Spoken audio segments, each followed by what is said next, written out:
Yep. Good morning, everyone.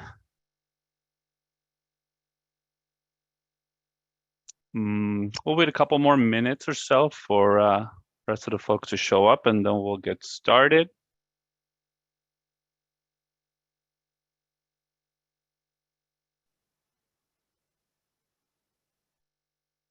Going to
All right, I think we'll get started.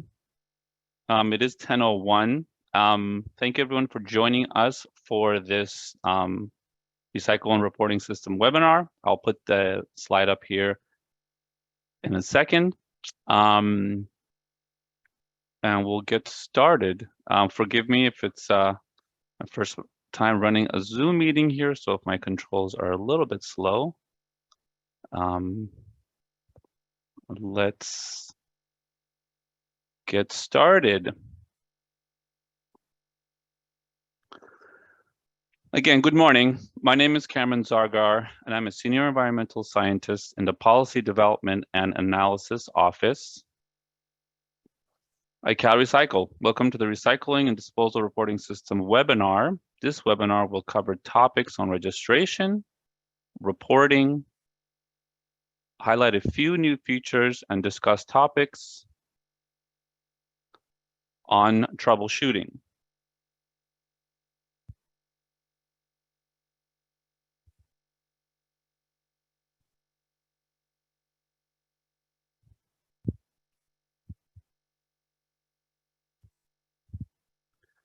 This disclaimer is included in each document and specifies that the use of these documents is optional and not an enforceable regulatory requirement and do not ensure regulatory compliance if they are used. Please read the disclaimer in its entirety before using any of the resources discussed in this webinar.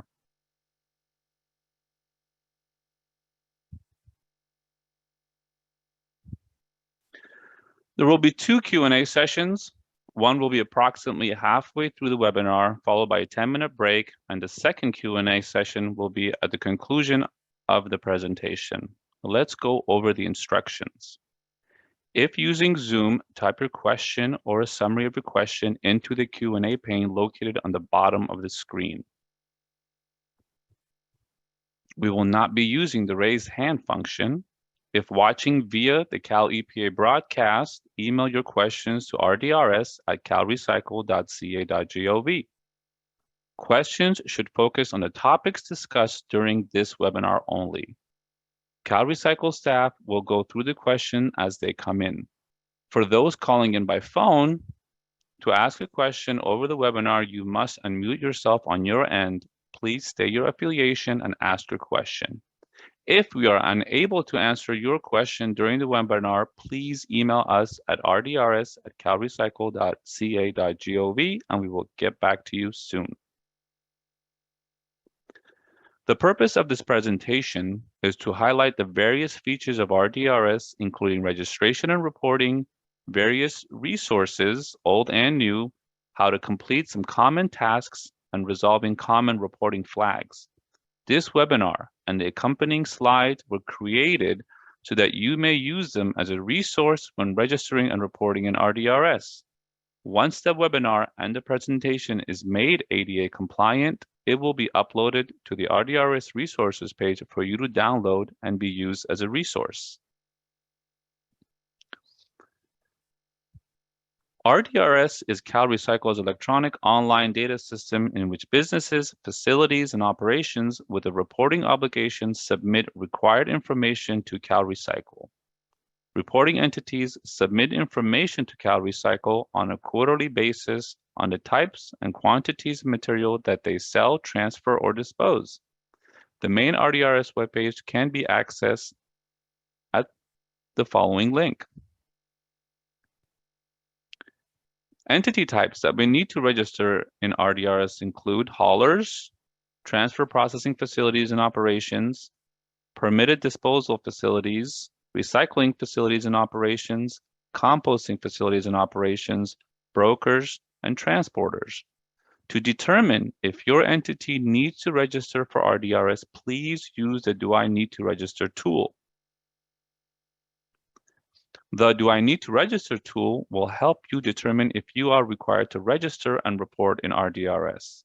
It is important to note that this is only for guidance and not a legal determination by CalRecycle. Only AB 901 regulations can determine the legal reporting requirements for your specific activity.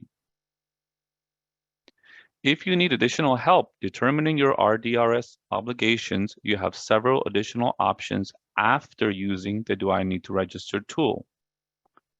You can access the RDRS FAQs page, where we have answers to many of the most common questions relating to RDRS registration and reporting.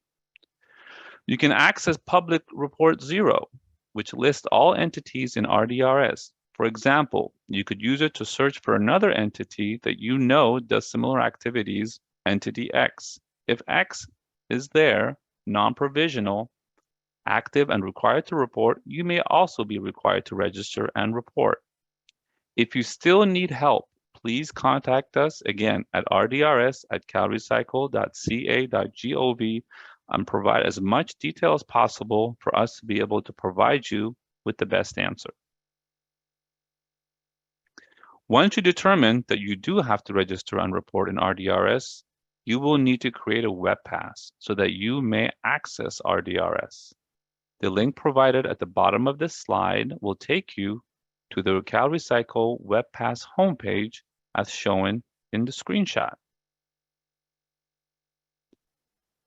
If you need additional resources to help you create a web pass and register in RDRS, please use the following resources: YouTube video on web pass creation, and we also have RDRS registration guide with a list of all fields to enter.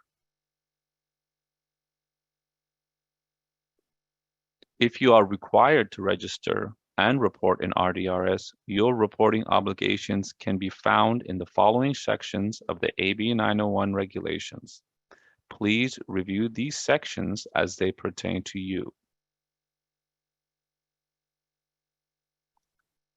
RDRS quarterly reports are due on the following schedule. The schedule can be found on the main RDRS webpage or also accessed through the link provided on the bottom of the slide. Registered RDRS entities receive a notice reminding them of the appropriate submittal period for each quarter. Please note that AB 901 regulations do not allow for extension of these deadlines. If you need help meeting these deadlines, we encourage you to again contact the RDRS team to help you meet these deadlines.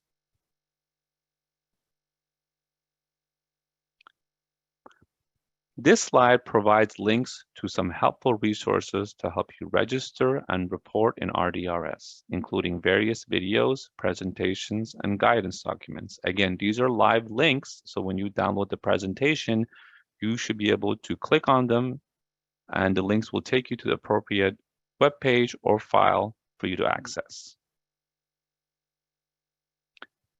As you know, starting in Q1 of 2022, certain facilities may have additional RDRS reporting requirements under SB 1383.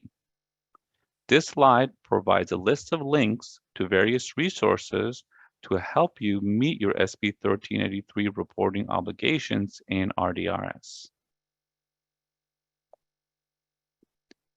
If you need to reach out to the RDRS team for help with registration and/or reporting, we need detailed information to help us provide you with the best guidance. This slide shows the minimum amount of information we need to be able to provide you with the best possible help. When seeking assistance, please do your best to provide as much detail as possible, including providing screenshots. The more information we have, the faster we can help provide you with the best solutions. Be advised that email is the best way to request assistance. This is an example email with the minimum information we need from you to provide the best assistance we can. Number 1, in the subject line, please include the subject of your questions, such as reporting. Include the name of your entity and the RDRS number. In the body of the email, please include at a minimum the information we just covered in the previous slide, including any screenshots that may be helpful.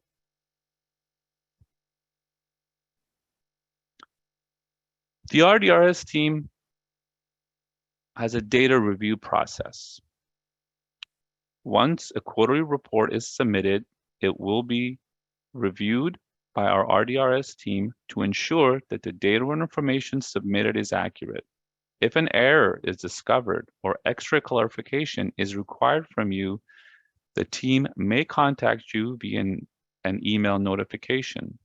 Some topics you may receive a notification about may include missing information regarding outflows and inflows, inflows that were rejected or modified extensively, large changes in data compared to previous quarters for specific flows and/or activities such as beneficial reuse or disposed tons, and entity receiving material but did not report in RDRS. If you need additional help or have questions regarding the review process, again, please contact us at rdrs@calrecycle.ca.gov.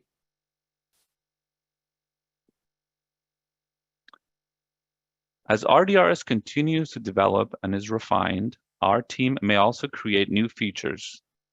A newer feature of RDRS is the non-compliance portal. This form can be used to report non-compliance with the reporting requirements set forth in the California Code of Regulations. Please note that this portal should only be used to submit complaints regarding non-compliance with the recycle and disposal reporting system regulations. The link to the portal can be found on the bottom of the slide. On the left-hand side of the slide, you see screenshots of the non-compliance portal. If the reporting entity that you wish to file a complaint about is not listed in RDRS, then select the File Complaint for Entity Not Found in RDRS button. You will be asked to enter additional information for the reporting entity. For an existing facility in RDRS, select the File Complaint button next to a reporting entity in the search result to start a complaint related to that entity.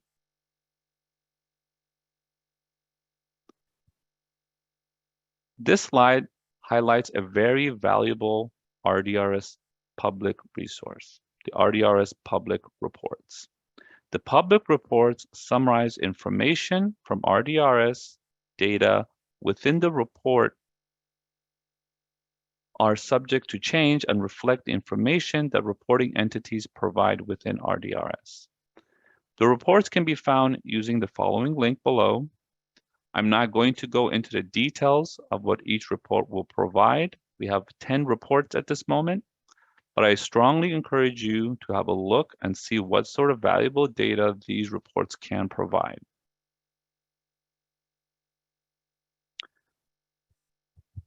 Just want to make a quick note about the current RDRS rulemaking. As you may or may not be aware, CalRecycle is currently in the rulemaking process that may result in RDRS regulation changes. Please visit this link to find more information.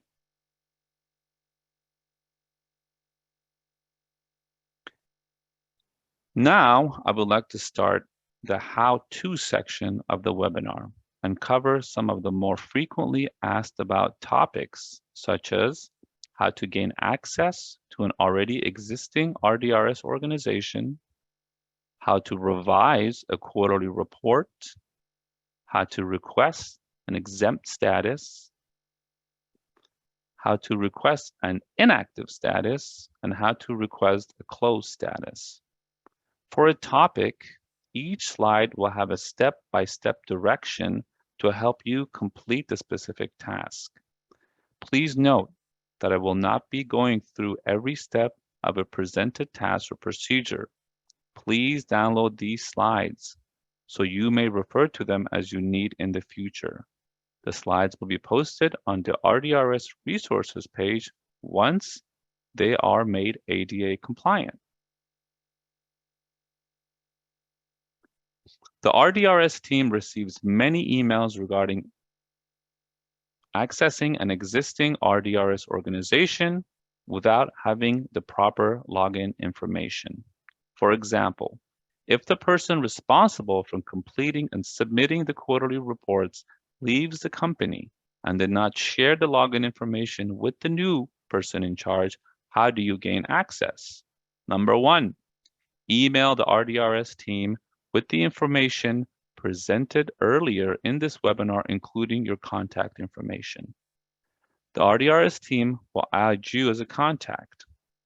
The RDRS system will then send you an automated email to set up your web pass to gain access to your organization portal. Please note that some interested parties may already have a web pass when you reach out to us, so this step may not apply to you. Under those circumstances, we would add you as a contact, and you should be able to use your web pass to gain access. For best practices, we encourage you to please have at least one other person in your organization that has the information to log into RDRS organization portal and is trained on how to fill out and submit the quarterly reports. For various reasons, you may need to go back to a previously submitted report and make revisions. You only should need to revise a report if there's an error. If you do find an error, please revise your report as soon as you notice an error. Once a quarterly report has been started and or submitted, you may go back and revise your report at any time. Per the AB 901 regulations, sections 18815.3 and 2, if a reporting entity identifies an error in a previously submitted report, then they shall correct the error and notify the department within 10 business days. In no case shall the correction be delayed more than 14 additional days unless agreed by the department. Excessive revisions may trigger a flag for the RDRS team to reach out to you to ensure that you are correctly reporting your information or data. As always, please reach out to the RDRS team if you need any additional help. This slide covers the steps you need to take to revise a report. It is a straightforward process. Please be patient with the system as you review and submit your report. Sometimes it may take a minute or so for the page to refresh. The next topic is RDRS exempt status. If you have already registered in RDRS, but your activities have changed so that you believe you are no longer required to report in RDRS, you may request an exempt status. A reporting exemption indicates that the facility is open but is conducting non-reportable material handling activities or is otherwise exempt from having to file a quarterly RDRS report. Refer to AB 901 Regulation Section 18815.3 for details on exempt activities. This slide gives you step-by-step directions on how to request an exempt status.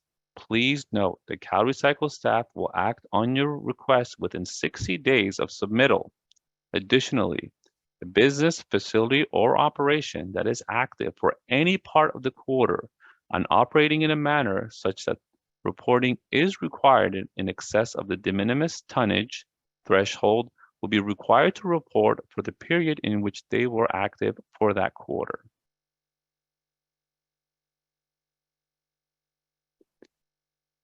RDRS inactive status. An inactive status means that the facility is no longer handling any material.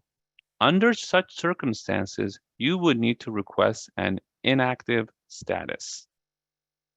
Once again, this slide shows details on how to request an inactive status. And again, please take notice of the same notes in red as we discussed for exempt status.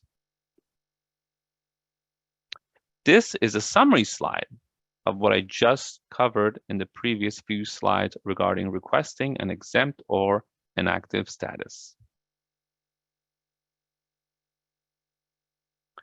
RDRS closed status. If your facility or organization has or will be closing and ceasing all operations, you may request a closed status. This slide again shows details on how to request a closed status. As mentioned before, we cannot cover every topic in this webinar, so please contact us with any specific questions you have at rdrs@calrecycle.ca.gov. We will now have our first Q&A session for the next 20 minutes or so. After this Q&A session, we will take a 10-minute break before continuing. Again, these are the instructions to the Q&A session. And we can get started. I'm going to let me unshare.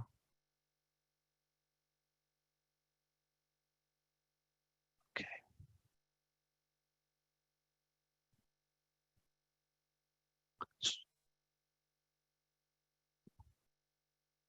So as I mentioned earlier, it's preferable if we can type our questions into the Q&A pane.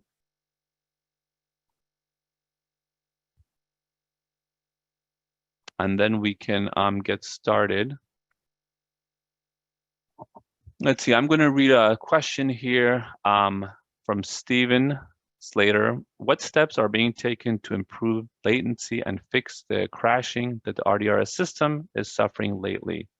What can we expect the RDRS portal to be fully functional and without errors and crashes? Stephen. Hi, Stephen. Thanks so much for your question. Steve Sander in the policy office, working on RDRS. RDRS is fully functional and is undergoing continuous improvement to increase speed and ease of use. If you encounter any errors, please contact the RDRS helpline at RDRS@calrecycle.ca.gov, and we will further assist you. Thank you, Stephen. We have another question from Stephen. What do I do when I have a couple ancillary yards that receive materials but do not ship anywhere else except the main hub site? I have 2 feeder yards and all material received at the feeder yard are shipped to the main yard. Understand that the 3 site locations are the same single business with only one, perhaps you know this, Stephen, FEIN and SEIN covering all 3 site locations.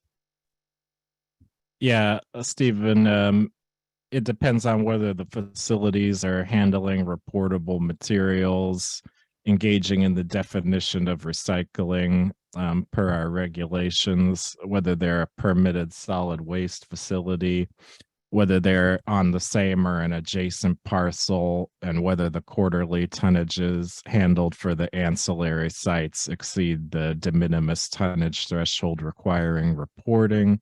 Please try your hand at the Do I Need to Register tool in RDRS. And if you still need assistance, please reach out to the RDRS helpline with the determination that the tool came back with and the inputs that you use to get that determination out of the system. We'll be happy to advise from there. Thanks so much. Thank you, Stephen. We have a question from Brianne Banks. Did you mention that these slides would be emailed out to the registered parties, or will we need to access them on the website? Currently, once they become ADA compliant, we will upload these slides and the presentation onto the main RDRS website. After doing that, we'll send out some listserv messages, an email list indicating that these have been uploaded, and you may go to the main RDRS resources webpage to download those slides.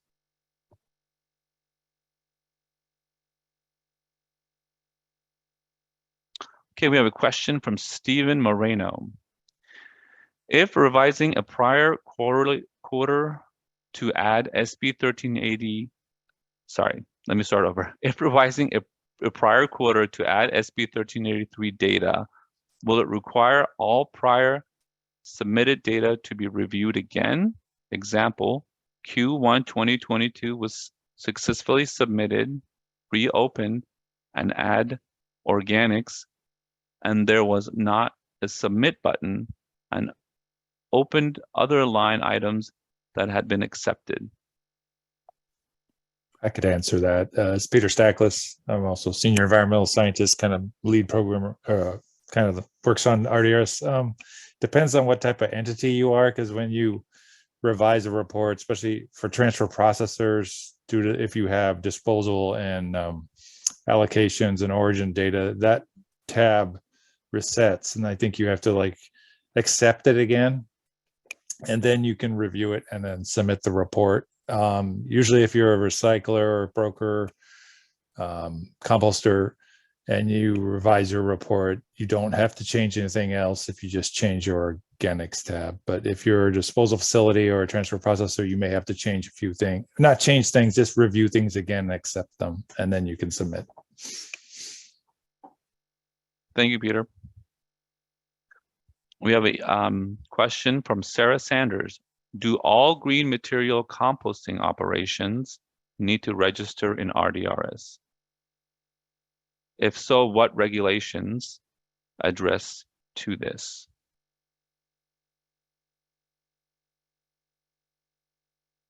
I'll take that question. Yeah, you can refer to Title 14, CCR section 18815.3. I believe it's B5, addresses composting and anaerobic digestion facilities, basically permitted composting operations, composting research operations, anaerobic digestion facilities are required to report as a recycler composter in RDRS. Definitely take a look at that. Do I need to register in RDRS? You can go to that via the link. I can type it in the chat, but it's tinyurl.com/RDRS-tool. Try your hand at the tool, and if you still need assistance or have other kind of technical questions regarding your permit and how that may function in terms of the reporting system and whether you need to report, we can definitely assist from there. Thank you, Stephen. Yes, please be encouraged to go ahead and email us with any question that you have beyond what the resources may be able to provide guidance for. We're here to help. Okay, we have another question from Mariano Chapa. It takes a significant amount of time and resources entering all necessary jurisdictions, particularly disposal origins and review of origins sent. What steps are being taken to improve the current data entry into the RDRS report portal to make it more streamlined? I mean, I can take that. Generally speaking,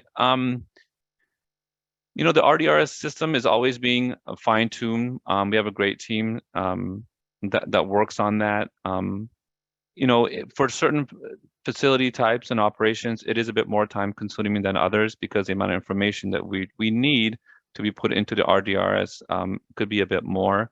You know, beyond that, you know, it is a little bit of a time-consuming process. But we're always working on it. I don't know if Stephen wants to add any more to it than that. Yeah, I would say, you know, on a quarterly basis, yeah, it is time consuming if you have a number of jurisdictions to enter, and we definitely want to hear your feedback on kind of like the functionality changes that would be desirable for you to streamline the reporting and decrease the amount of time it takes to enter and then submit these quarterly reports. So we definitely, like I said, we definitely welcome your suggestions. Go ahead and email them to rdrs@calrecycle.ca.gov. That way we can centralize that and we can get with our staff to determine you know, how we can make those suggestions a reality. I will say that, you know, we're always developing new functionality in RDRS. That's partially why, you know, we're having this webinar to show you some of the new things that we are offering. And so, you know, we definitely want to fit in improvements to the system where we can. You know, we just we have a lot of development items that we're currently working on. You know, a lot of that is behind the scenes. So you know, we'll, I guess the long story short, we'll try to take your suggestions in mind, and if it makes sense to go ahead and develop on those, you know, we will do those in a way that makes sense for everybody. So thanks for the question. Thank you, Stephen. Let's see, we have another question from Angie Mendoni. Do you have an outline of the changes of the RDRS reporting from last year to this year? I wonder if this is about the new rulemaking. I don't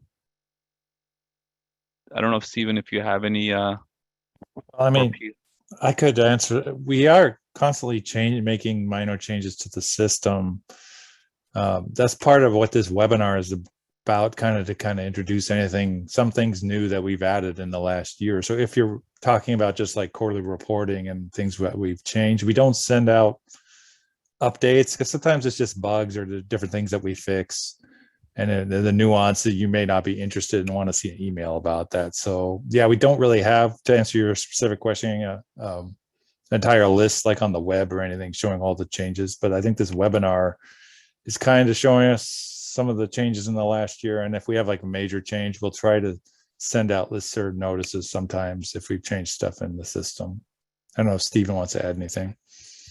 Sure. Thanks, Pete. Really, the most significant change that we've made over the past year is the addition of the organics measurement tab pursuant to the SB 1383 requirements. I believe Cameron covered that a little bit today, but fortunately, if you need more assistance or guidance, if you go to the RDRS webpage, if you go to calrecycle.ca.gov, type RDRS into the search bar, the first result takes you to our web page. And if you go to the training section, we have some videos that have been put in there about how to submit or how to fill out the organics measurement tab.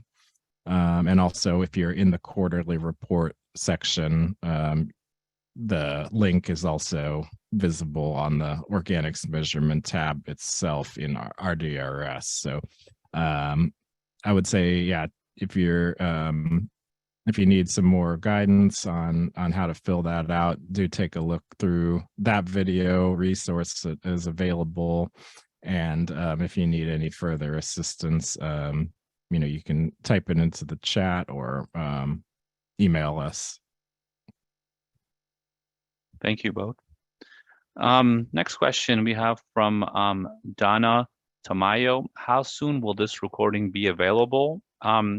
I anticipate it'll be available at the latest in no more than 2 weeks, and hopefully sooner than that. So again, once everything becomes ADA compliant and I have posted things as necessary, then we'll send out email notifications and lists of notifications that are available for you to view and download.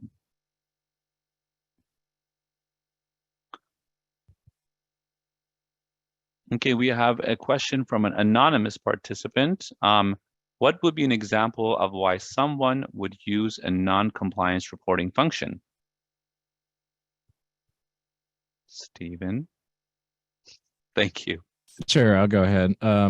If you have reason to believe that an entity is non-compliant with the regulations, Article 9.25, RDRS reporting requirements, you can submit allegations relating to those evidence regarding those allegations of non-compliance by a reporting entity, and CalRecycle will investigate and take the appropriate action. So the specifics in terms of chapter and verse can be found in Title 14 CCR section 18815.13, 18815.13 for the specific allegations, types of non-compliance that we're looking to see have submitted in that portal there. Thank you very much. We have another question from Garrett Backus, I believe. Can LEAs access quarterly reports beyond the 10 public reports? So only folks associated with a organization and that have a web pass and can log in can access specific RDRS reports for specific entities.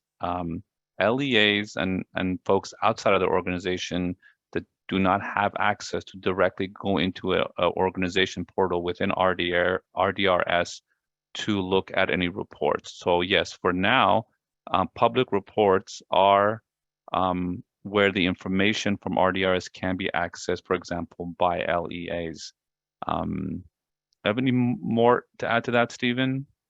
Yeah, just real briefly. So there are some different requirements as far as relating to records retention and the kinds of documents that are required to be available for inspection on site at the facility. Certainly the RDRS report, and this is spelled out in other regulatory subsections, needs to be available on site physically for the LEA to inspect if deemed necessary, and that would be either printed out or available to show an inspector on the screen, I believe would be the interpretation. If an LEA would like to review a specific quarterly report submitted by a facility, please do go ahead and email the RDRS helpline, and we could follow up with you about what that process might look like from there. And just Peter Stackless here, I'll just add, like with the public reports, our attempt has been to try to provide all the data that we can show to the public in those reports. We're still working on getting some other data like source sector data on there, but with quarterly reports, it's proprietary data that is not shown in our public reports, and it's due to the regulations that we can't show it in the public reports. So I would use the public reports as a resource to see the data that that you can see that is not proprietary, because we try to, pretty much all the reports should cover all the data that entities have to report on, besides the proprietary data. Thank you for that. We have another question from Maysam Peravi. Forgive me if I butchered your name. Is there any database on the RDRS that contains information about the haulers at every city and the amount of trash, MSW, that they pick up per month or quarter? Yeah, I can take that. In RDRS, a contract hauler is only required to report or submit quarterly reports in RDRS if they take material out of state or to direct land application, and that material handling activity exceeds the de minimis tonnage threshold for reportable materials in a quarter. Contract haulers who only haul to in-state transfer stations, landfills, etc. If they don't do those two activities I mentioned, they would be exempt from having to report individually, by contract hauler. So it's not available in that specific format in RDRS. However, transfer stations are required to tell us, the MSW tonnage that they're taking from direct haul. So it wouldn't be broken out by hauler, but the facilities receiving MSW generally have to provide the tonnage that they received, again, from direct haul. And then that would need to be broken down by jurisdiction. So while that doesn't answer your specific question, I think that we can some of the data, it might be available if you have any further questions, or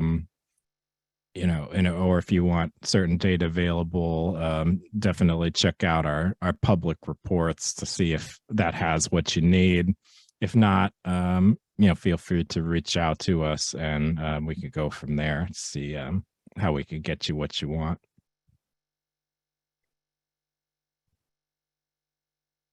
Okay, I have another question from Stephen Slater regarding downtime in RDRS system. Is there a manual process for the data entry like the DORIS system? Currently, RDRS right now is a web-based system, and there is really no other alternative besides logging into your organization portal and entering the data into the appropriate fields. I'm not terribly familiar with the DORIS system to make the comparison. I don't know if Stephen or Peter have anything to say more about that, besides that RDRS is a web-based system that you must log into to be able to input your required information. Cameron, you pretty much covered it. That's the only way you can enter information is through the web-based system. Okay. Thank you.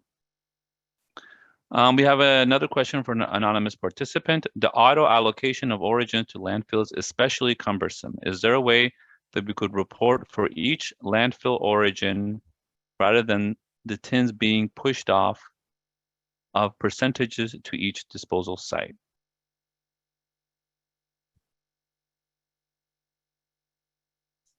Sure, I'll take that. Take it, Stephen. Yeah. Yeah, no. So, generally speaking, we base the tonnages sent off of the tonnages received in terms of the allocations and whatnot. That kind of methodology is spelled out kind of in the regulatory text. If those differ, we have the opportunity for facilities to to change the default allocations. Yeah, right now, pretty much that's the only way to do it. Understand and appreciate that it is cumbersome. If you have any suggestions on how to improve the functionality, we'd certainly be happy to hear from you. So do please email any suggestions that you might have to the RDRS helpline, and we can follow up with you about what might make sense. But right now we don't have any plans to change that functionality at this time. Thank you, Stephen. A quick word, we have another about 5 minutes for questions. If we do not get to your question or your comment, please feel free to email us your question at rdrs@calrecycle.ca.gov, and we will respond to your question and comments. Thank you. But I'm going to go ahead here with another question from an anonymous participant. Our jurisdiction has always reported under landfill, but was just recently told to register as a transfer processor. Do we just report all of our information under transfer processor and no longer the landfill? Thank you for your feedback. Go ahead, Stephen. Yeah, I couldn't speak to the exact circumstances. I think I have a hunch about who you are, though. So landfills and transfer stations are two different solid waste facility permit activities. In the regulations, we specify that transfer stations and landfills need to file separate quarterly reports. So you would report, the information, you would report the material handling activities of the transfer station, and then you would report the material handling activities of the landfill, and you would need to do that separately, even if the facilities were on the same site. Happy to follow up with you offline to discuss that, what that would look like further in more detail. Thank you, Stephen. Amy Lou asks, could you please share with us today's presentation slides? Thank you. Yes, as I have mentioned,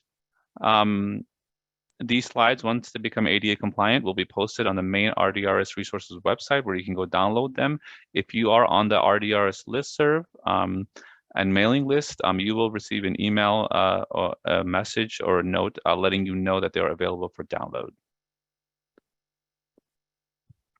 From ST, what are the actual record retention requirements for RDRS? I don't know, Peter or Stephen, if you can speak to that at all.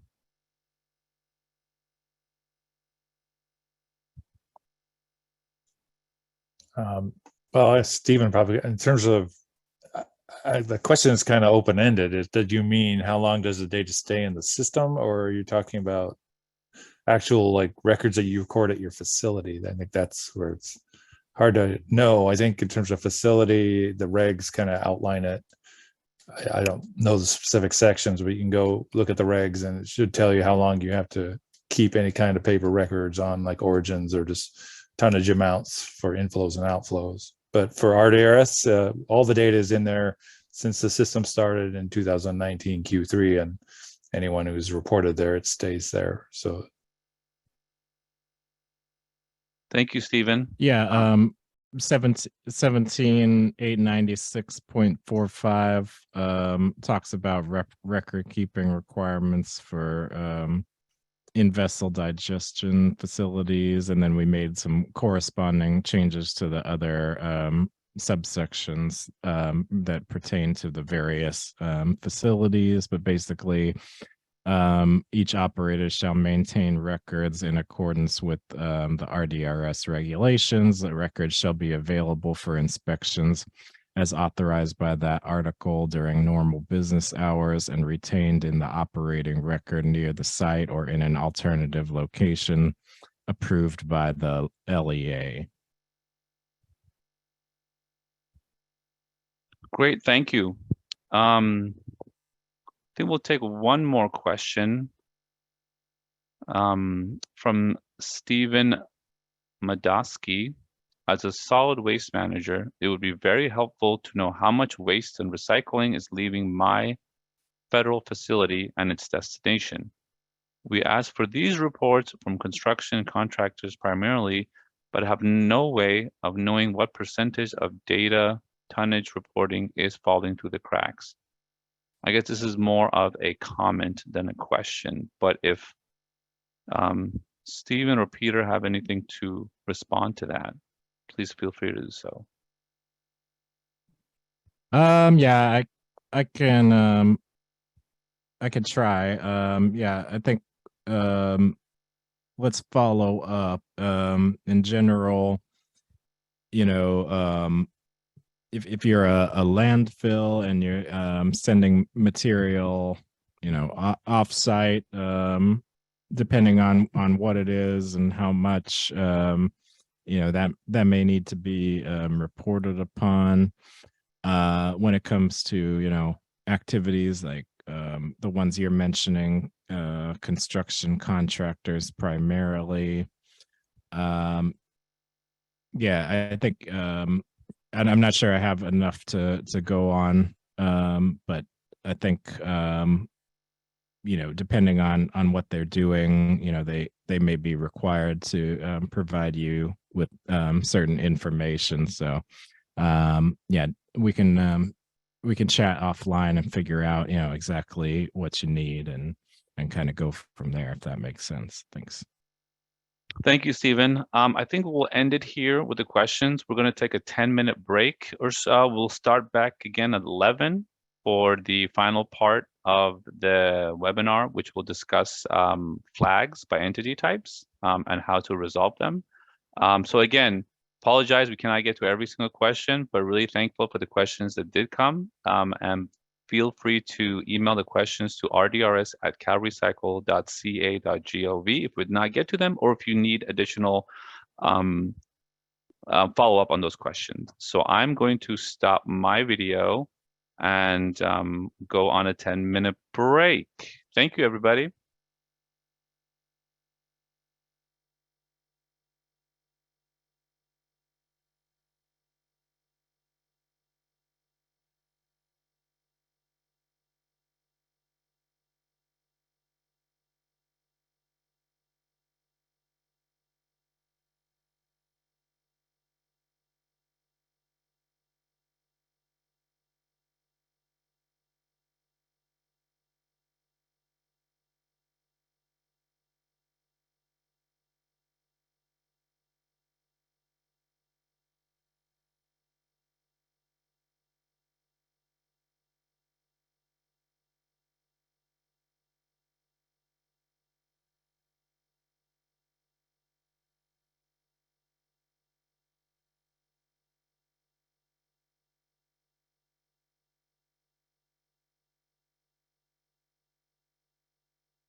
Okay, everyone. I think we will continue with the rest of the webinar presentation.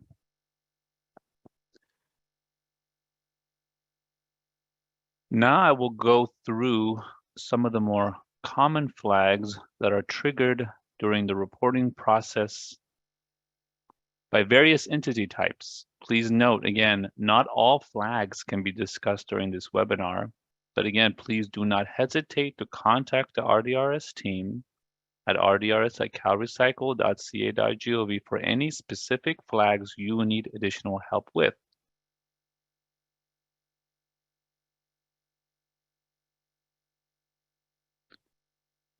RDRS has 3 kinds of flags to ensure that the data provided is accurate and true.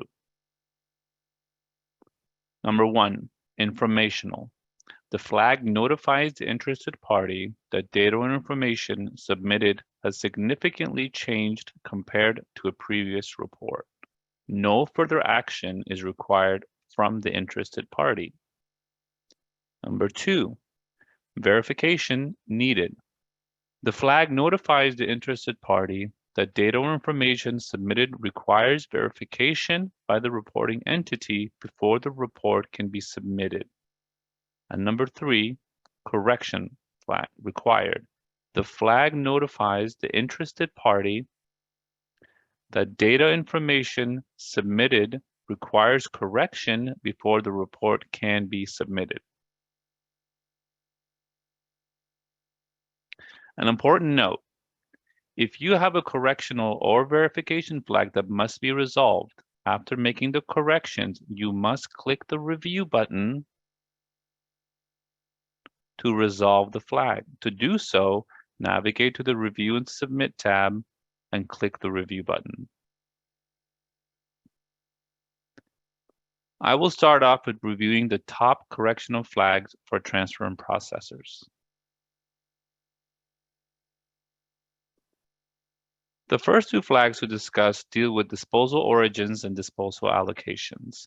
The flags are, number 1, disposal tons sent to a facility do not match between the disposal origins and the disposal allocations tab.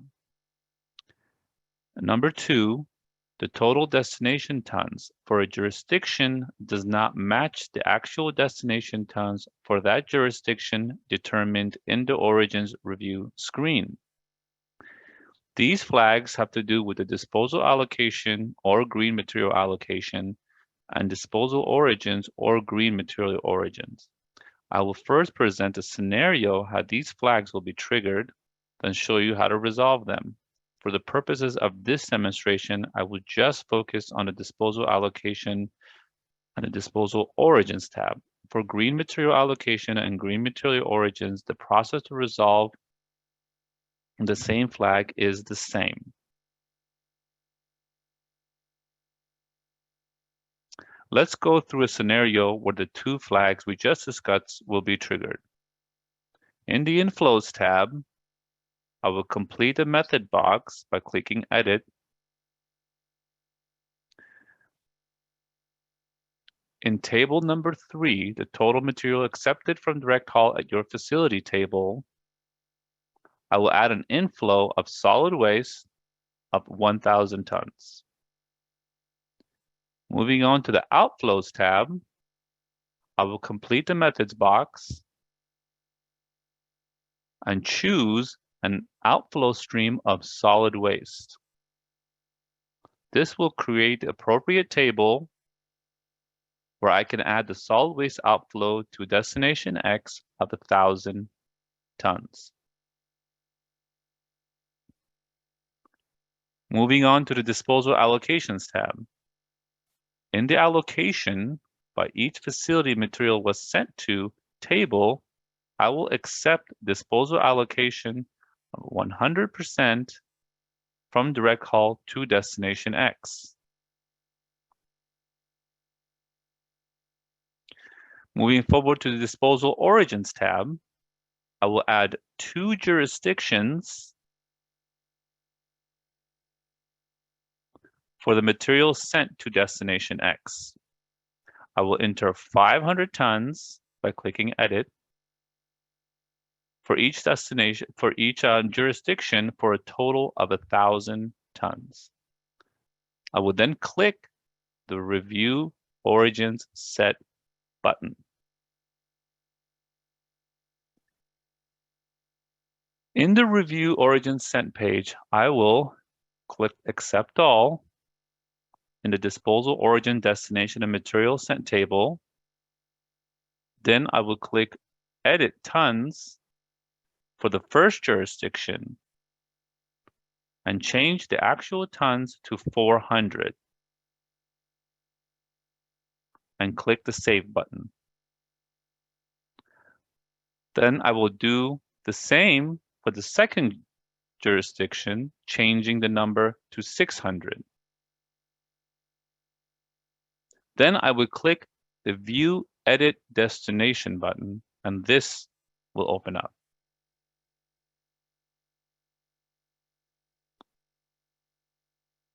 On this page, I would change the tons sent to 400.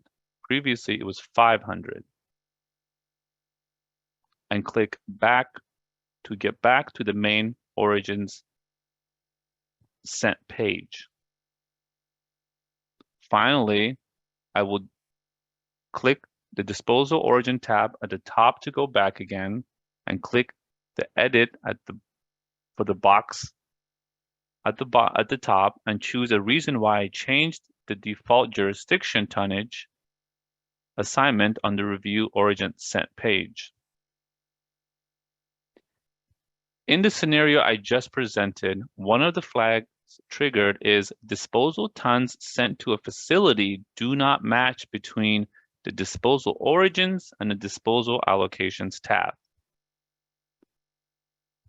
The reason this flag is triggered is because in the disposal allocation tab, we accepted 1,000 tons that was sent to destination X. But in the disposal origins tab on the Review Origin Sent page, in the disposal origins destination and material sent table, we have 400 tons going to destination X and 500 tons going to destination X from jurisdiction 2, which is a total 400 plus 500 of 900 tons, which is different than 1,000 tons that we accepted in the disposal allocation tab.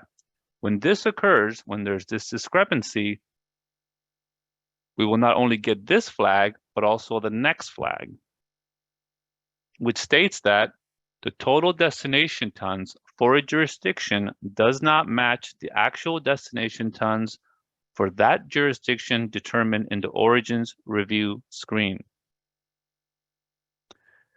The flag is triggered because the actual tons sent,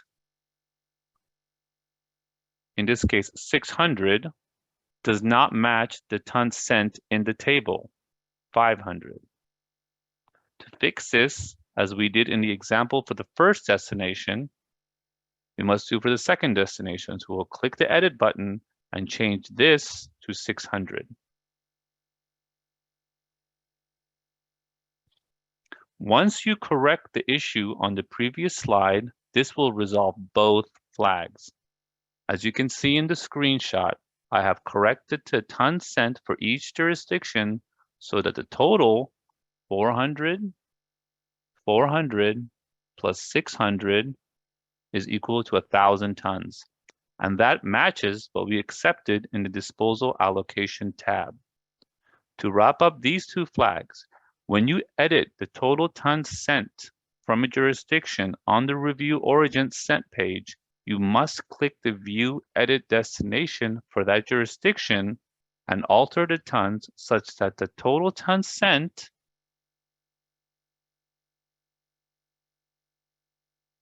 equals the actual total tons. The actual tons sent up here is equal to the total tons sent in the table. Those two must match. Once again, when this is done, then you can go back to the Review and Submit tab, click Review, and that should resolve those two flags that we just discussed.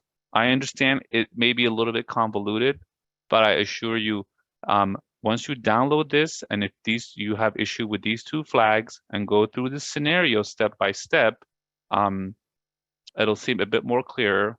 And as always, we're here to help. If you need additional help with this, just contact us through the email. I'm going to move on to the next flag. This flag is triggered when the Organics Measurement tab was not completed. To resolve this flag, you must answer the yes or no question. If you select yes for the question, then complete the required fields for that question. Please note that this flag and the steps to resolve it are similar for recycler, composters, and disposal facilities. To resolve the flag, you go to the Organic Measurements tab, click the Edit button, answer the appropriate questions. Though not shown here, there'll be a Save button down here. You must click the Save button for your selections to be saved, and that should resolve the flag after you review the report again. Next flag we will look at states that one or more records in the direct haul origins destination and material sent table have not been accepted and or modified. This can be in the direct haul origins destination and material sent table and or the green material direct haul origins destination and material sent table. To resolve this flag, we need to review the accepted modified column and accept or modify any jurisdiction material sent records that do not have an accepted or modified status. To resolve this flag, click on the Disposal Origin and or the Green Material Origins tab. Then click on the Review Origin Sent button. Once on this page, review the accepted and modified column and accept or modify any jurisdiction material sent records that do not have an accepted or modified status as shown in the slide here.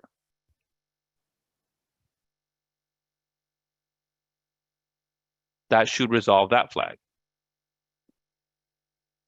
The next flag we'll discuss states that the total allocation of disposal sent to a destination facility does not equal 100%. On the Disposal Allocation tab, the tons sent to destination X are modified such that the total actual percentage sent to destination X was not 100%. Please change the values entered into the actual percentage or actual tons columns for destination X so that the total actual percentage sent to destination X is 100%. To resolve this flag, we go to the Disposal Allocations tab. In the allocation by each facility material was sent to table, you click the Edit button, which would be here. Change the values entered into the actual percentage or actual tons column for destination X so that the total actual percentage sent to destination X is 100%. Finish by clicking the Save button and reviewing your report again, and that flag should be resolved.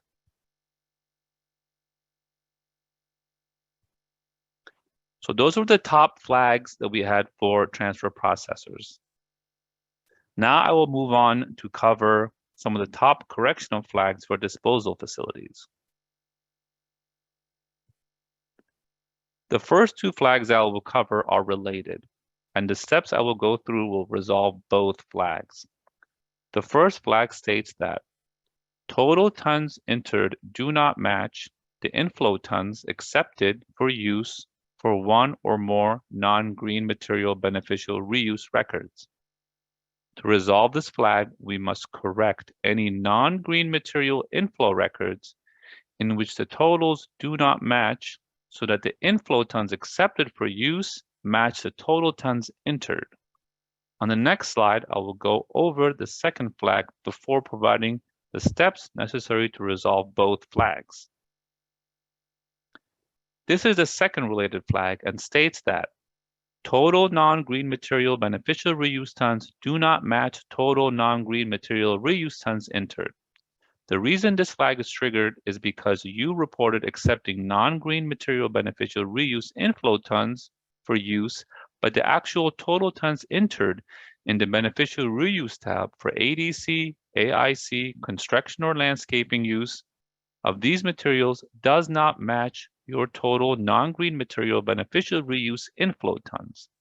To resolve this flag, we need to enter the non-green material used for beneficial reuse until the total tons used matches what you reported as accepted for use for non-green material beneficial reuse. To resolve both flags we just spoke about, I will use this example. In the Inflows tab, we reported accepting 500 tons of non-green material for beneficial reuse. In the Beneficial Reuse tab, in the non-green material table, we only accounted for a total of 400 tons of non-green material used for landscaping. The amount in the total tons entered column in the table must match the total non-green material inflow of 500 tons. If they do not match, then you will get this flag. You must either, in the Inflows tab, correct any non-green material inflows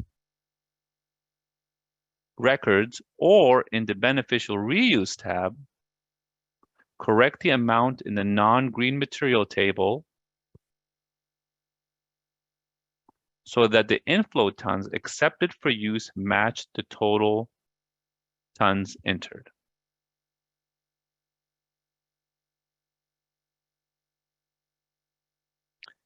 The next two flags we will discuss are regarding Source Sector tab. The first one is triggered when the question on the methodology used to capture source sector for solid waste are not completed. To resolve this flag, you click the Source Sector tab, click the Edit button, and select the appropriate methodology and click Save. The second flag related to source sector is triggered when the source sector total is not equal to 100%. To resolve this flag, you go to the Source Sector tab, click the Edit button. Next to each source sector down here, enter the tons sent or the percentage for each source sector and click Save. The combined percentage of the three sectors must equal 100%. Additionally, the total tons on the bottom of the table must match the tons from total tons sent to disposal from direct haul. These two numbers must match. This will resolve this flag.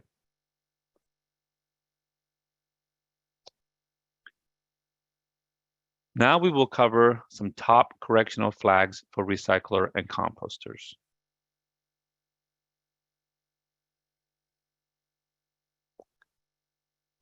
This flag has to do with a mismatch between the material type and the outflow streams.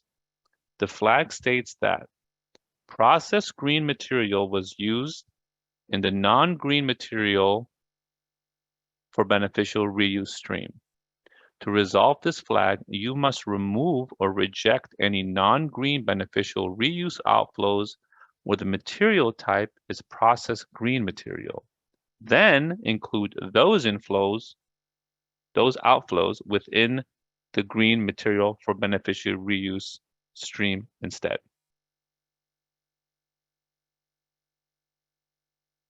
This slide has some important notes about reporting green material definitions and reporting. Let's go through this and then we'll get to how to resolve the flag we just spoke about. Green material has the same meaning as processed green material. The term does not include material left over from composting processes, fines left over after the material recovery process, or processed C&D waste material.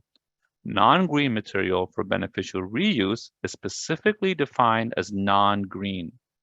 The non-green material for beneficial reuse stream may not contain the material type processed green material. To reiterate, this flag is triggered when you have selected an outflow stream of non-green material for potential beneficial reuse, but have entered a green material into the table. To resolve this flag, you must either edit your outflow stream to green material,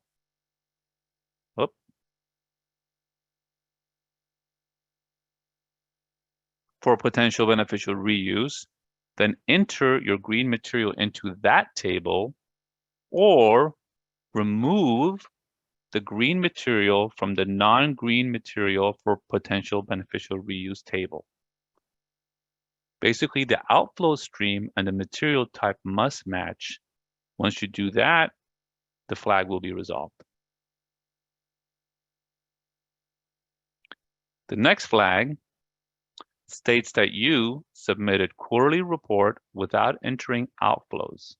I will first focus on the highlighted section that you must enter outflow amounts for recycling composting material and used solid waste for disposal or beneficial reuse sent for a quarter.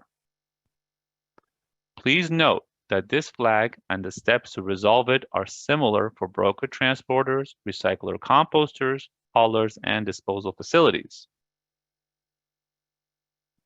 To resolve this flag, select the Outflows tab, click the Edit button, make the appropriate selections, making sure to select your outflow stream, and click Save.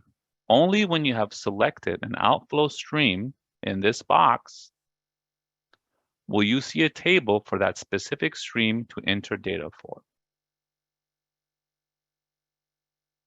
Continuing with the same flag, you may also set the status of an already started quarterly report to exempt if you do not meet the threshold limit full reporting for the quarter.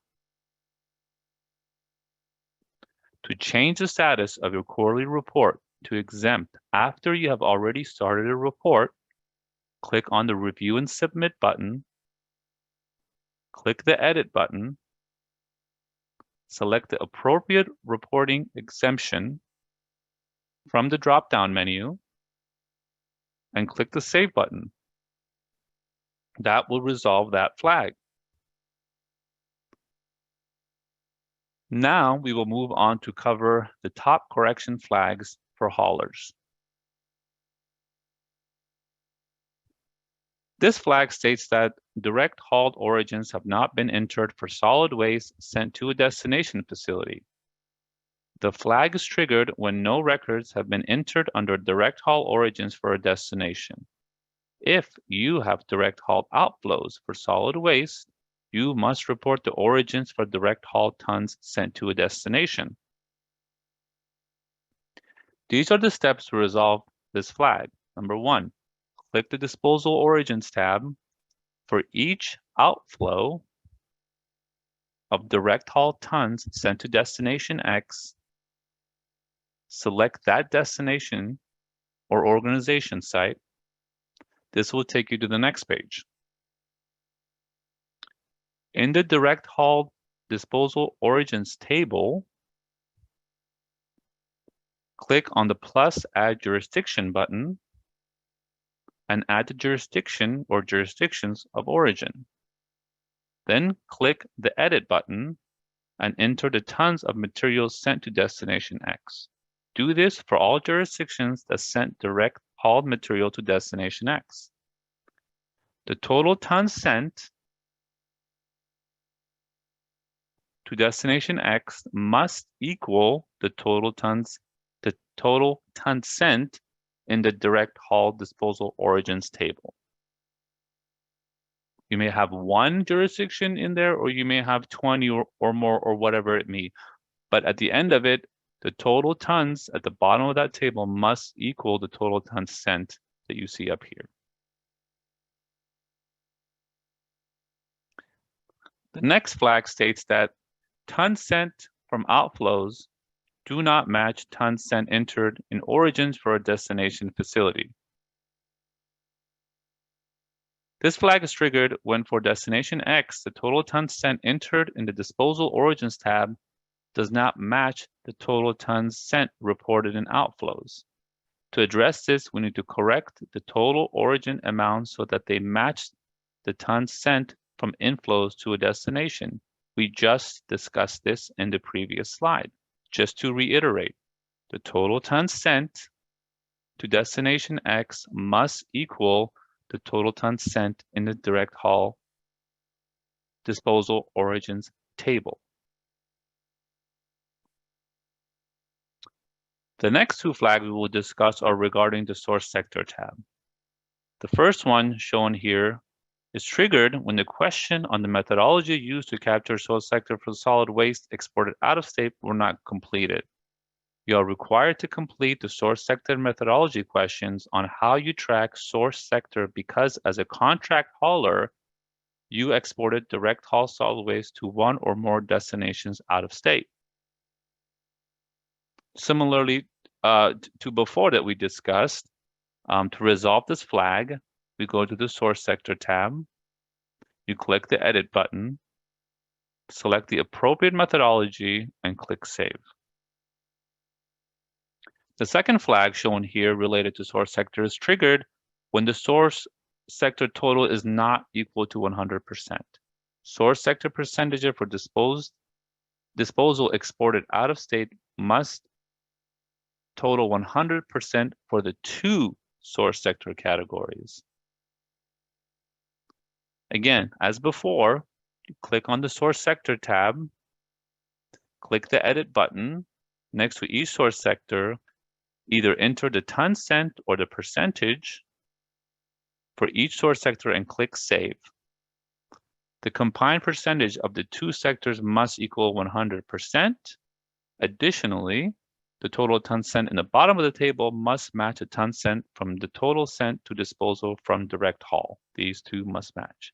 Please note that we are removing the self-haul, which is what used to be here, source sector from the source sector tab for haulers, because by definition of reporting, contract hauler cannot report self-haul since they are a contract hauler.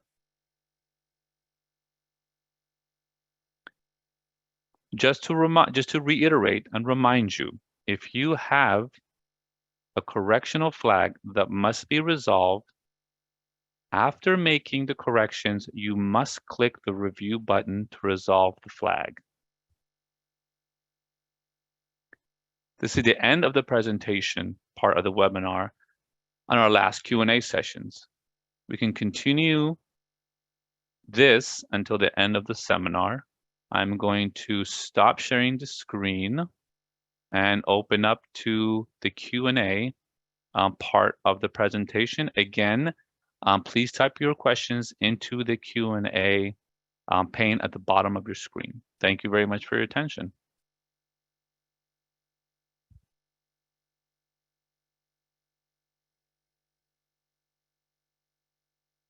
Okay, let's.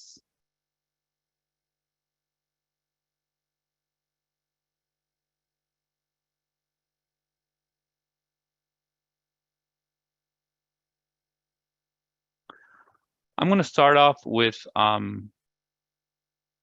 Rick Mock, I believe. And he asked, now that there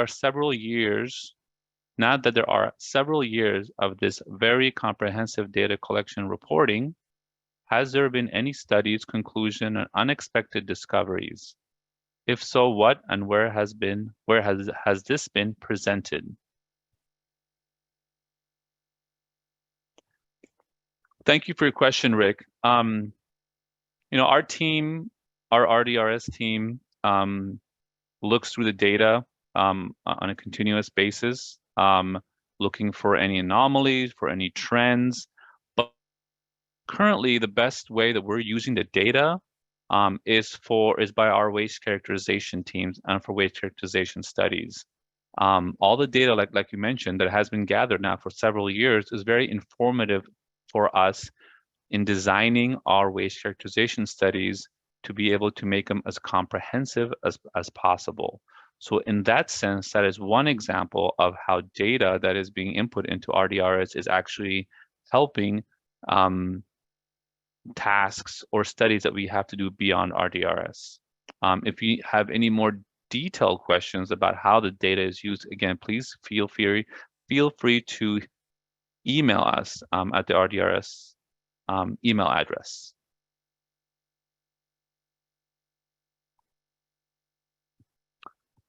I have a question from Mariano Chapa again. It is important to note when changes in allocations occur, it typically resets all allocations that have already been entered in Disposal Origins tab.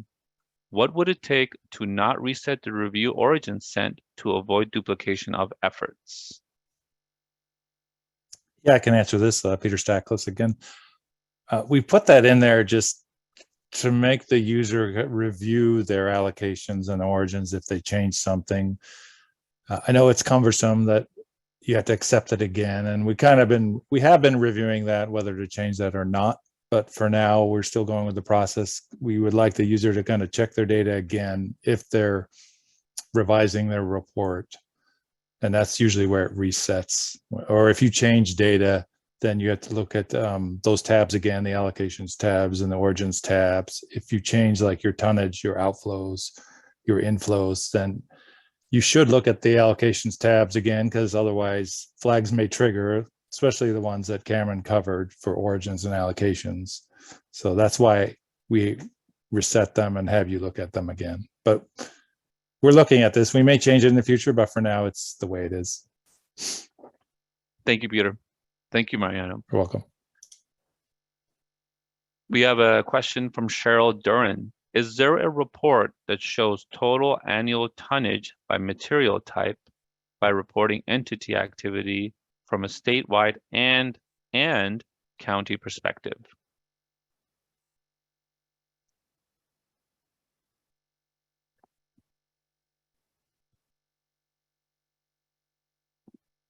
Stephen, do you? Sure, I'll go for it. Thank you. Thanks for the question, Cheryl. So not for recyclable materials. Generally speaking, yeah, we do have quite a few reports. I think number 1, number 2, number 6, number 8 may further assist you for solid waste or beneficial reuse. But when it comes to materials that are sent to recycling or are on the recycling side of things, we generally do not have public reports available for confidentiality, trade secret reasons.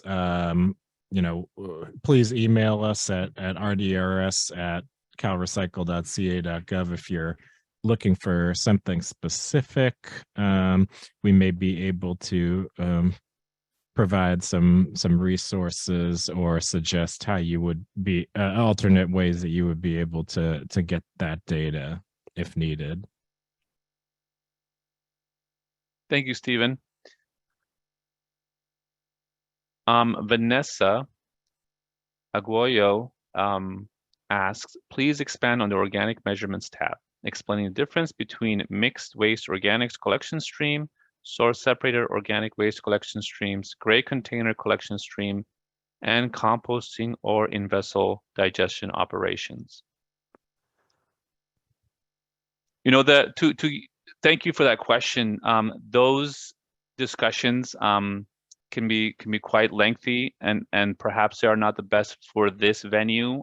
As I pointed out in the first part of the presentation, we have a lot of resources that get into a lot of deep detail about how to fulfill your 1383 requirements regarding the organic measurements tab in RDRS. I really encourage you to watch those very useful videos and guidance documents once you've reviewed them. And if you have specific questions, please feel free to email us at rdrs@calrecycle.ca.gov, and we can definitely go to more detail during that time than during this part of the presentation. So I thank you for your question. And again, I look forward to getting your email. Thank you.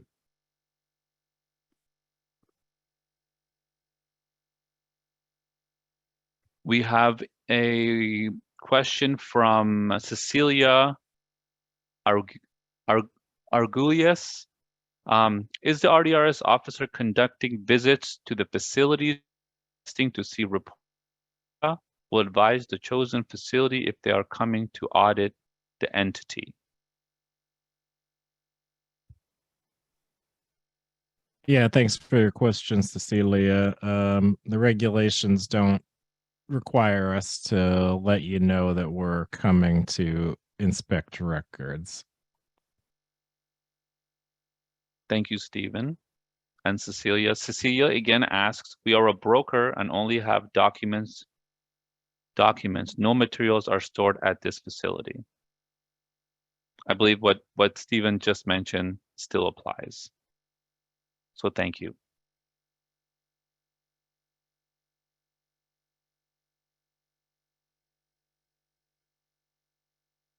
Don't have any more questions incoming in currently, but we'll keep waiting to see if other folks have any other questions.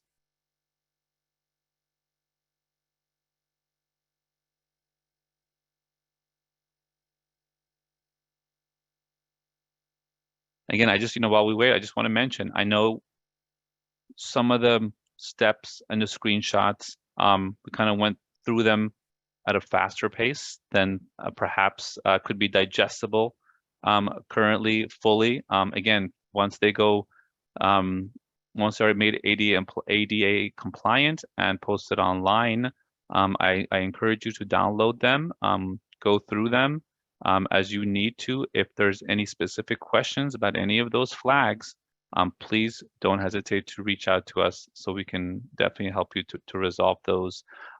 Also, we know that these are the top flags that we chose to go over. There are I can't say how many flags there are off the top of my head, but there are other flags that are nuanced, more nuanced, that will come up for certain facilities, and they may be more particular to you, and they are not covered here. Again, reach out to us, and we'll definitely work through those to resolve those for you moving forward. Hey, Cameron, this is Peter. I thought I saw a question there earlier, but I don't see it now, where they were asking why do the flags showing tonnage differences from a quarter in this year compared to the prior year always show up for broker transporters or brokers. They're asking because brokers have a lot of tonnage differences.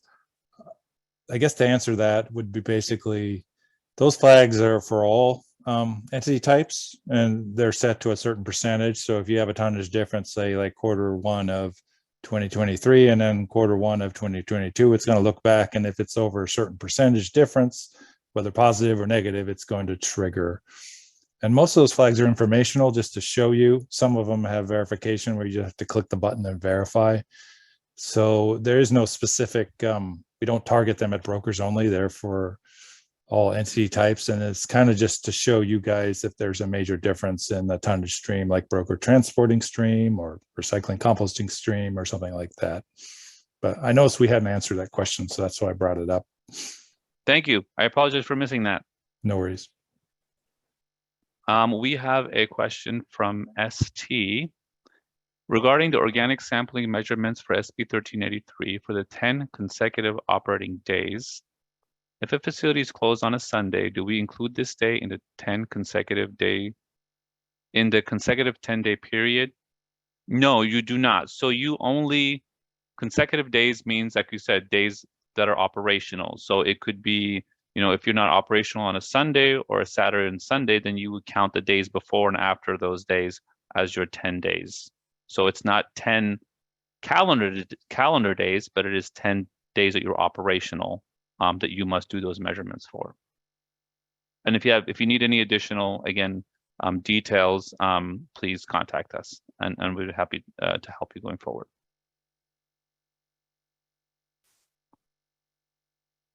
I have a question from Rick Mock. How were the trigger percentages set? Peter, correct me if I'm wrong, I believe that is referring to what you just spoke about how the differences may trigger. Correct. Okay. Yeah, how they were set. We just came up with a baseline in general to set them. I don't remember off the top of my head what the percentages are right now, but we've kind of kept it at that. We could change them in the future if we think that they should be higher or lower. So I don't really have the specific question of like how. We kind of just went through a process when we were designing RDRS before it was released of when a flag should trigger in terms of those differences, and came up with that percentage. Great, thank you.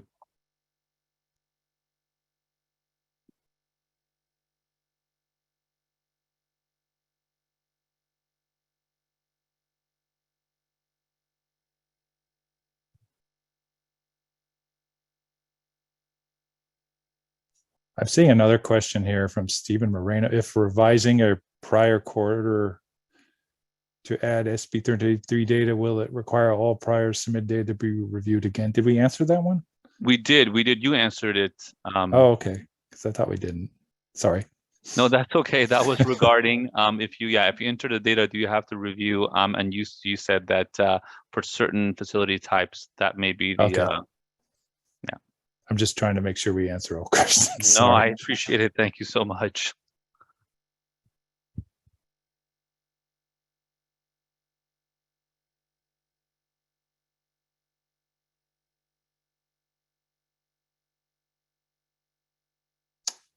Yeah, and that broker question was from Jennifer Williams that I answered. Thank you, why are brokers flagged for differences in tonnage from quarter to quarter every time? Our tonnage will never match quarter to quarter.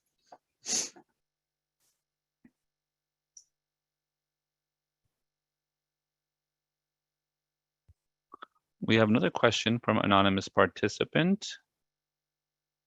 Can the percent allocated in table be automated? Generally, percentages don't add up to 100%. What would be accepted? What would be an accepted precision?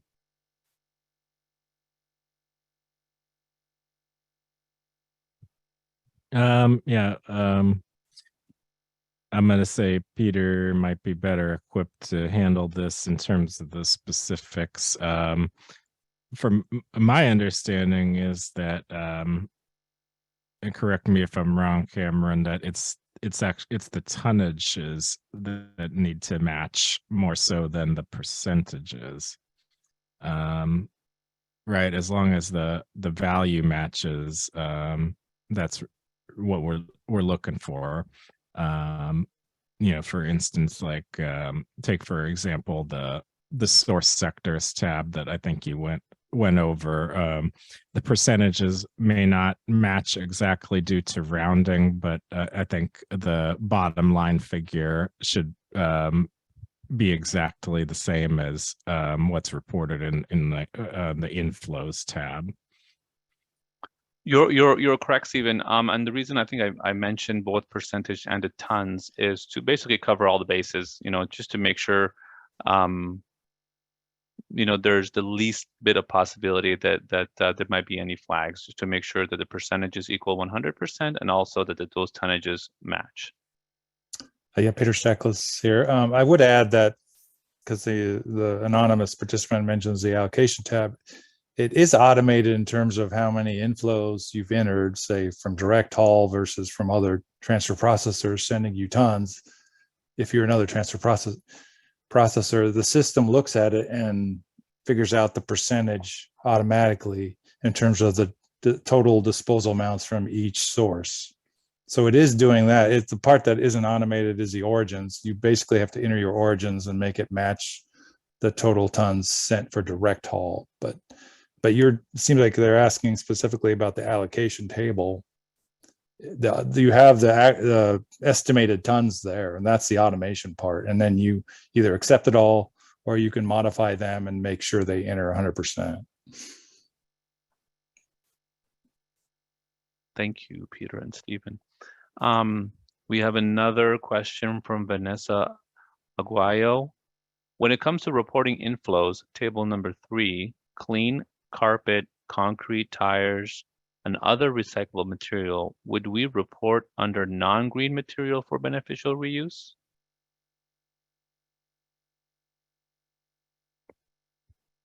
Okay, yeah. So just to clarify, non-green material for beneficial reuse. Well, beneficial reuse itself is a term of art that refers to a specific kind of activity that takes place at landfills only. So that is not to be confused with recycling. So if you're taking in clean carpet for further processing and it doesn't, for instance, get used as alternative daily cover, alternative intermediate cover, construction, landscaping and erosion control at a landfill specifically, you would likely not use that designation. So for inflows, for a transfer processor, both for direct haul and material accepted from transfer processors, you're looking at MSW, green and non-green material for beneficial reuse, and then disaster debris and designated waste. If it's clean, meaning the inbound contamination it's not 10% or more contaminated with solid waste by weight, that would be considered a source separated recycling inflow and would not need to be reported upon on the inflows tab. But any residuals, of course, generated by the recycling of those materials would need to be added back in as MSW in the direct haul. And that's why table 3 says material accepted from direct haul. And then there's a parenthetical says includes processing residuals. So yeah, tires, again,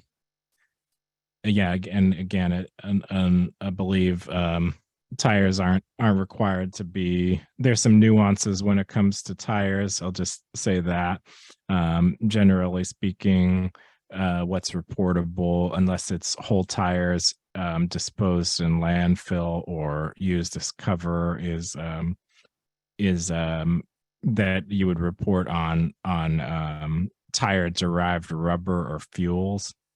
So yeah, there, like I said, there's some nuances there we can follow up.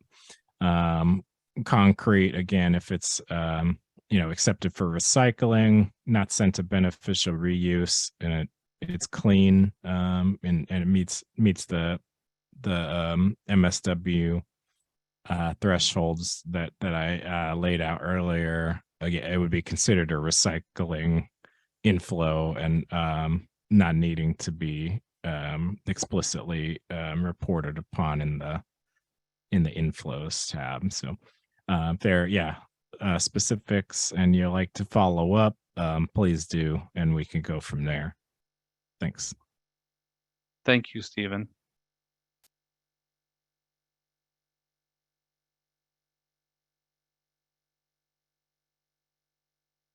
So we have another about 10 minutes of this webinar. We'll see if we have any more questions that come through. Yeah, Peter Stackless here. Just to add to that last question, beneficial reuse, as it's defined in RDRS, is use at the landfill, but specifically use like alternative daily cover, basically covering the face each day to prevent, material blowing away or vectors, or alternative intermediate cover where you store material and then use it for special projects to cover the face of landfills. Landscaping erosion control, which kind of is what what the term means, and then construction. So it's basically those uses at a landfill. It's not recycling. It's specific use of a land, but it's called beneficial reuse, and then sometimes that can be confusing if you don't know the definition of that term, because you think recycling is a beneficial reuse.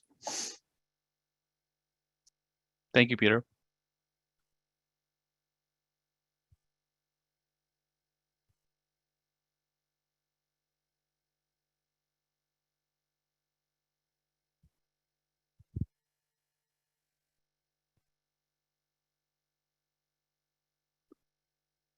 Well, I don't see any more questions coming in. I will just say thank you, everyone, for joining us today. And Got one more question. Oh, do we? Anonymous. Oh, got a couple more. Yeah. Okay. From anonymous participant, will you consider adding an Excel template import upload feature for disposal origins and allocation tabs to avoid excessive manual input? I mean, I can answer that. From currently, we're not entertaining the idea of having a sort of template to upload to RDRS. Currently, the only thought going forward is to input data manually by logging into RDRS. So, that's all I can say about that. Like we said before, we know if you have a lot of jurisdictions and such, it can be a laborious process. That's why we always encourage folks to start filling out your quarterly reports well ahead of the time before the due date, to give yourself plenty of time to be able to enter everything appropriately, and to additionally reach out if you need additional help before the due date of those reports. But currently, no, we do not have any plans to have any sort of an Excel template to import or upload any sort of data into RDRS.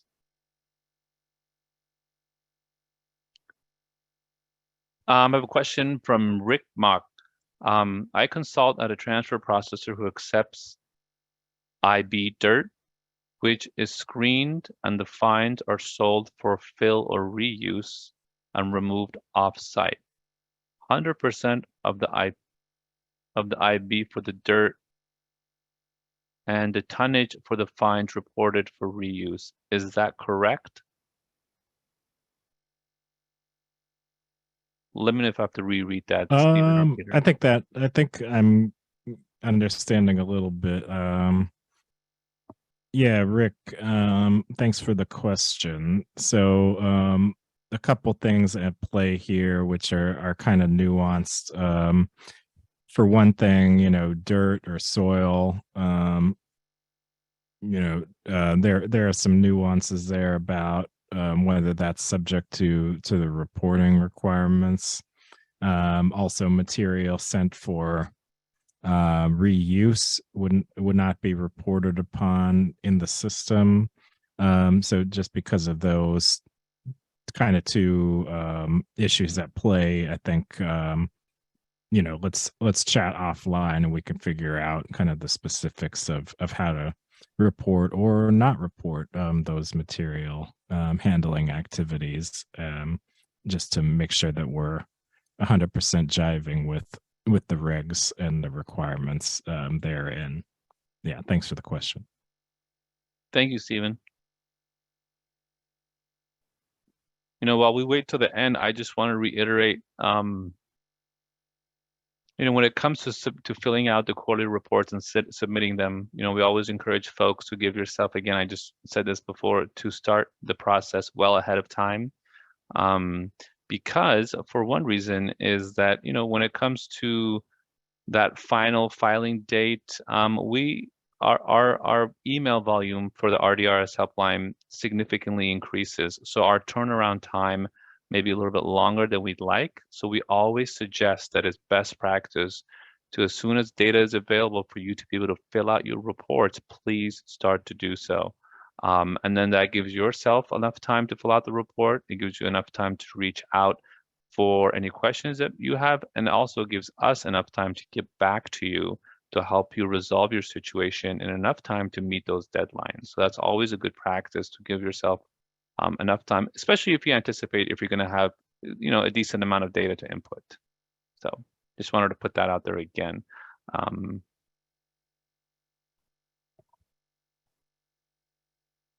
We've got another 5 minutes. See if we have any more questions coming in. Doesn't look like it. Oh, wait, maybe.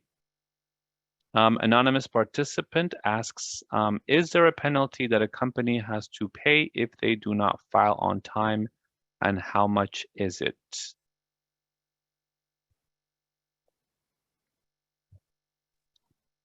Sure. I'll take that. Yes, there